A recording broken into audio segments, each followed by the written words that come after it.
In Scotland in the 1970s and 80s, the National Health Service ruined the health of hundreds of people. Patients received blood products infected with lethal viruses. Many of them died.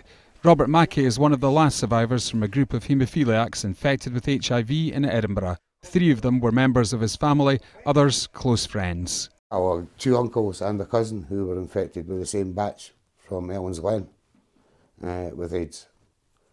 As I say, there were 16 haemophiliacs altogether infected with a batch. What happened to your uncles and your cousin? They died of AIDS. You must have thought, well, that's going to happen to me. Yes, obviously. Every time I went to somebody's funeral, it was like, how long have I got?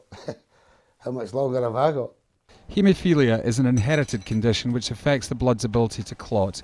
Patients were treated with a clotting agent made from donated blood and found themselves infected with hepatitis C, which damages the liver, and in some cases HIV, the virus which leads to AIDS. The charity Haemophilia Scotland estimates that more than 530 Scots with blood disorders caught Hep C. More than 70 of them were also given HIV. Less than 200 of those with Hep C are still alive, and only 20 of those who were infected with HIV. I think this is just about the biggest disaster that could ever have happened in Scotland or indeed Britain.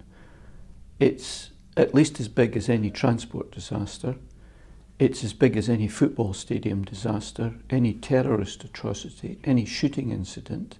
So protect yourself. In the 1980s, there was huge stigma surrounding AIDS and no effective treatment. It could be the death of you. Children given blood products at York Hill Hospital in Glasgow were among those who died. Patients who received blood transfusions were also affected. Some of the clotting products came from the United States, made from blood from paid donors, including people on Skid Row, drunks and drug addicts.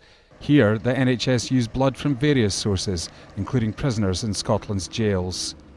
Ordered by the SNP when they took power in 2007, the public inquiry began 6 years ago with a minute's silence for the victims. Lord Penrose's task was to establish exactly what happened and whether it could have been prevented. When the inquiry came to a close here in Edinburgh, lawyers for the Blood Transfusion Service said the infections had been a matter of the greatest regret for the health service.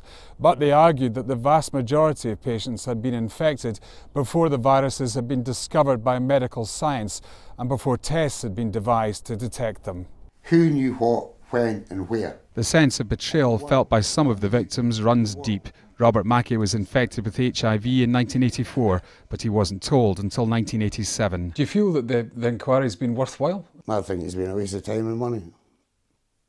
I don't think anyone's going to be held accountable for this. They're just going to turn around and say, well, things are all different now, it wouldn't happen again. Bill Wright was infected by hepatitis C and now has cirrhosis of the liver.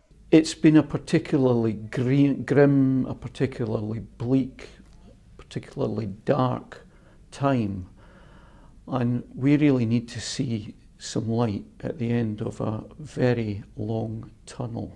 They're hoping that after 30 years, at the very least, tomorrow will bring an apology.